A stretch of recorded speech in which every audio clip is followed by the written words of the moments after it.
The entry-level crisis: how to build a career and wealth in the AI age. Hi, this is Haruto. Welcome to the show. For generations, the playbook for a secure life was simple. Get a good education, get a corporate job, work your way up the ladder, buy a house, and save for retirement. Today, we are talking about a new reality. AI is getting incredibly good, not at replacing a specialist or an expert, but at automating the boring and easy tasks. It is mastering the entry-level job. If you have seen my previous videos, you will know that this isn't something new.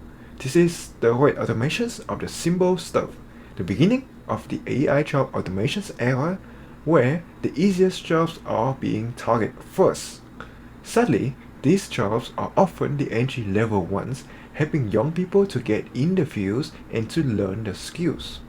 If you are among the young ones struggling to find jobs, or among the people being impacted by the recent mass layoff, I feel you. It's really tough right now. As the chart shows, we are in the midst of a major fundamental change of how we work as a society. Young people can no longer rely on entry-level jobs to start new careers. And as time goes on, at this rate, it will lead to a huge supply shortage for senior positions in a few years. This means we have to change our approach to the career path. Sure, AI might create new jobs that didn't exist before, but it will take time. The people being laid off now, or new ones, don't have the luxury to wait for years for the government or industries to sort it out. We need a solution now. How do you build a career when the first few steps of the ladder are disappearing? How do you build wealth when the very nature of work is changing? We are going to talk about what to learn, what to create, and what to own when AI becomes the ultimate intern. Before we begin, a quick disclaimer. I am not a financial advisor, and this is not financial advice. My goal is to provide information, to express my ideas and opinions, as well as to discuss topics with you, my audience, for education and entertainment purpose. Please do your own research before making any decisions. Let's begin. What to learn? The specialist mindset. First, let's talk about the skills. Let's be clear about what AI is good at. It's not yet a creative director, a master strategist, or a senior engineer. It's simply an incredibly fast and generally capable intern. It can handle the many repetitive, low-level, and time-consuming works, the tasks that are often done by entry-level employees to get a feeling in the industry. This doesn't replace the specialist, as you saw in the previous chart. So, it means AI is forcing all of us to become specialists. Your value is no longer doing 100% of the job. Companies no longer need as many entry-level employees. Senior positions are becoming more available because AI can handle some of the tasks previously done by junior staffs, creating a need for human oversight and strategic roles. AI doesn't magically know the company structure. It can make mistakes, or it might need help to unstuck itself. In fact, there are cases where it quit, cheat, or hallucinated the task completions. Your value is now concentrated in the 20% that requires deep expertise, critical thinking, and human judgment. In other words, you are the real agent, providing agency to these AI agents. So what does this new specialist skill look like? It means your most important skill is no longer just doing the work at acceptable level anymore, but directing the work and the design to go deeper into technical details. It's not about complex coding, design, or ideas. It's about mastering AI communications, asking effective questions, and maintaining focus on the long-term goals to ensure AI remains aligned with your values. You need to become an expert delegator to your new tireless interns. You are the captain steering the wheel. Don't let the wheel drift you aimlessly to nowhere. This is where the desire to go deeper becomes your primary value. When the AI can generate a good enough first draft of basically anything, code, a legal document, a marketing plan, The specialist is the one who can look at it and spot the subtle critical flaws. You are no longer paid to produce the first draft. You are paid to have a deep technical knowledge to validate, refine, and perfect it. You are the final layer of human judgment that separates a generic, automated output from a truly professional one. In fact, have a look at the current situations in the law field. It is exactly the skills that will help you to stand out among applicants. However, this faces a new kind of knowledge barrier. In the past, you could learn on the job by doing simple tasks first. No, I'm not talking about what you are being taught at university, especially if you are in tech. They are outdated and are often not good enough to get a good entry-level job before the AI era, if that is all you have. Now, you must have the foundational knowledge before you can even use the AI effectively. Like I said in one of my own videos, you shouldn't went out thinking to AI models. You can't ask an AI to find a flaw in this financial model if you don't understand the financial modeling yourself. You cannot fully leverage AI if you can't even understand it. Your deep knowledge is needed for designing the work you delegate to AI. So the new specialist is really two things at once.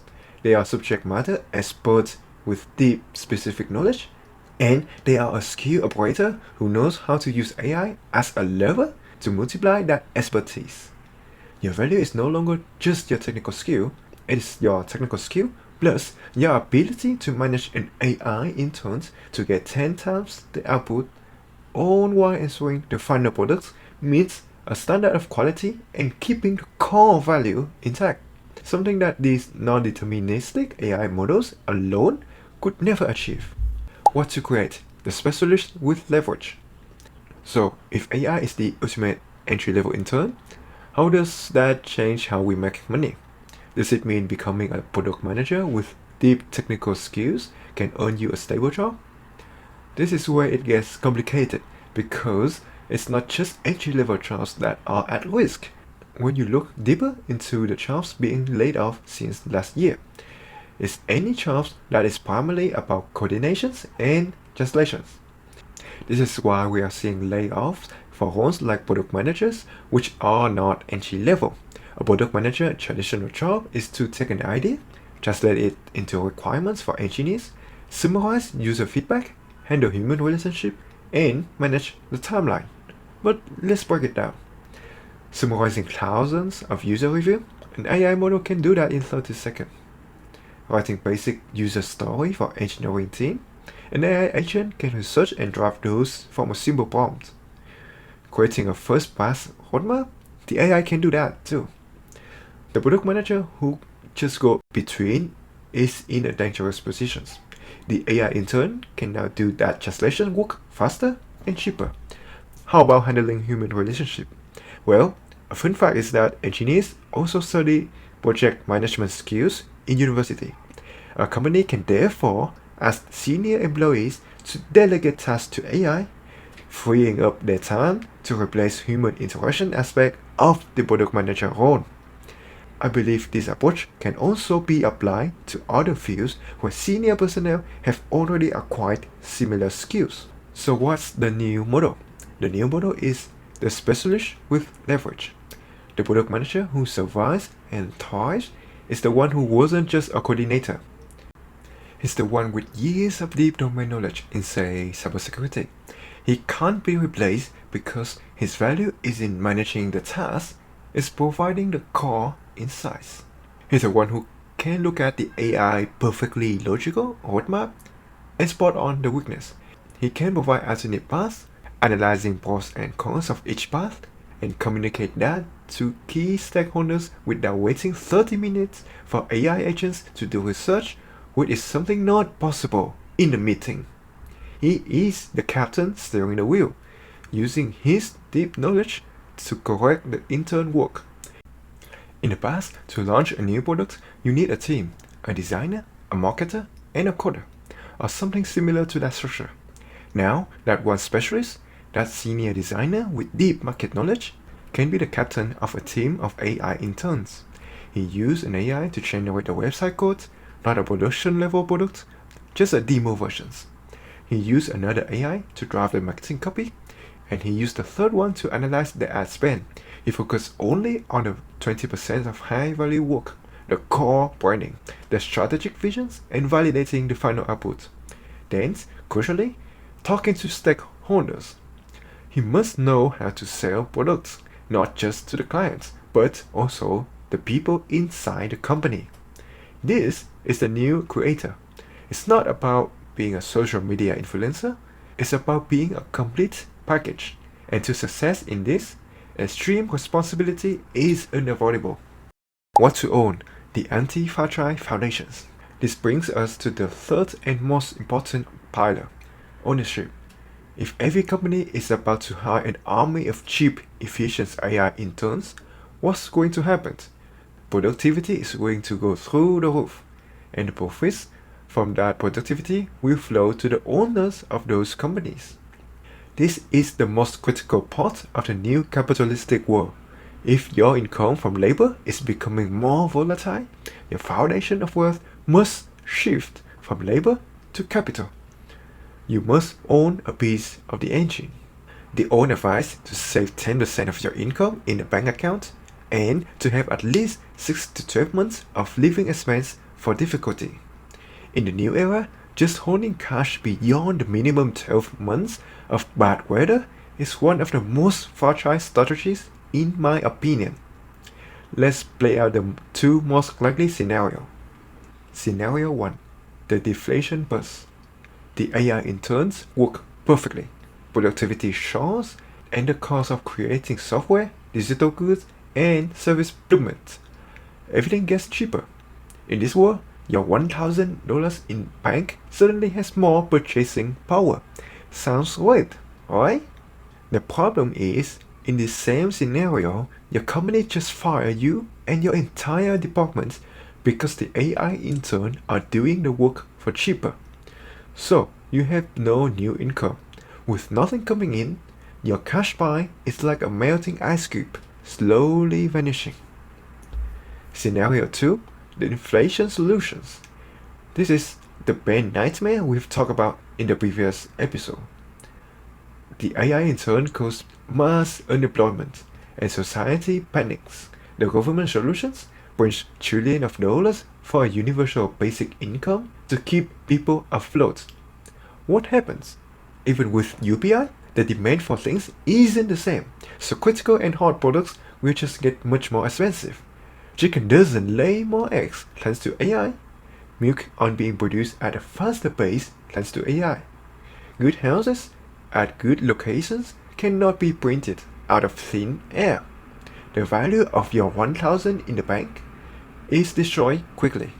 It's a vicious mousetrap every paycheck where you can spend just enough to live day by day and not truly thrive or enjoy the new work-free world. In both scenarios, the person holding cash lost. So, what wins? Well, there are many ways to play in both cases. In fact, I will leave a link to Investopedia if you want to study more on it. From my perspective, it's about owning the productive assets. The companies milking those AI benefits themselves. In scenario 1, the deflationary burst, who is making all the money? The companies whose profit margin just hit 90% because they replace their workforce with AI. Their earnings increase massively, so their stock price soars. In scenario 2, the inflationary solutions. What happens to the stock market? It inflates along with everything else. The value of the companies which own factories, the codes, the AI models, rise with the tide of new money, protecting your own purchasing power. This is why ownership is the new foundations. Now, please remember, nothing is guaranteed in the financial market. So for most people, the simplest, least stressful and most accessible way to do this is through broad market index funds or an equal weight index fund. Don't try to pick one winning AI stock.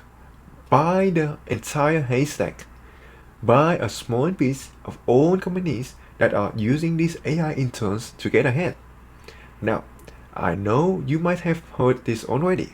but it's still the easiest and most effective way to invest. You do this with a simple idea: dollar cost averaging. You invest a fixed amount every single month, no matter what. This isn't about timing the market, it's about time in the market. You know, the typical stuff you probably heard thousands of times already. The longer the ownership, the better. So if you can start early, it's great. If money is tight right now, there's no harm in saving. My terms of rule is never invest the money I might need to spend in less than 3 years. That's me. You can have your own rules. So, final thought. The transitions we are living through is about one thing: the automations of simple stuff. The old way for young people to develop in society just changed. That path is now rapidly closing. The AI intern is already on the job and is wanting to work 24/7 for cheaper price without complicated human emotions.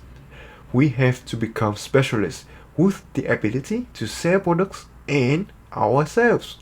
We must accept that income from labor alone is fragile and is not a reliable thing. Your foundation for wealth must shift from saving to owning. To close this video, here are 3 things you can do this week. 1. Deconstruct an expert. Find one technical person in your field with a decent online presence who frequently share their thoughts. Don't just follow them, find one of their specific technical opinions. Your task is to study the details until you understand why they form that idea. Think about it yourself.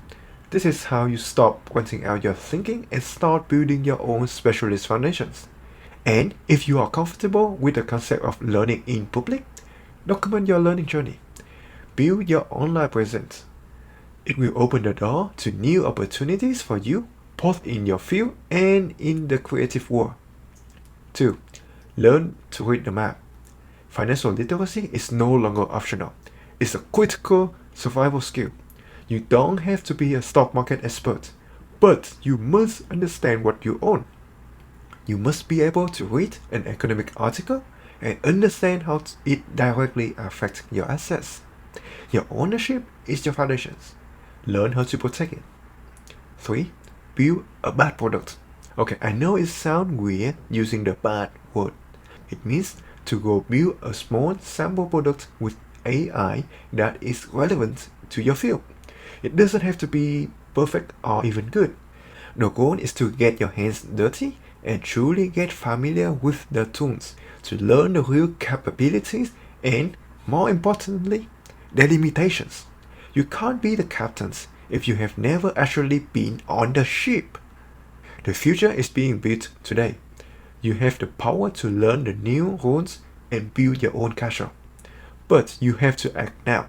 We are already a few years into the AI wave. There's no time to slack off. Thank you for watching. Have fun.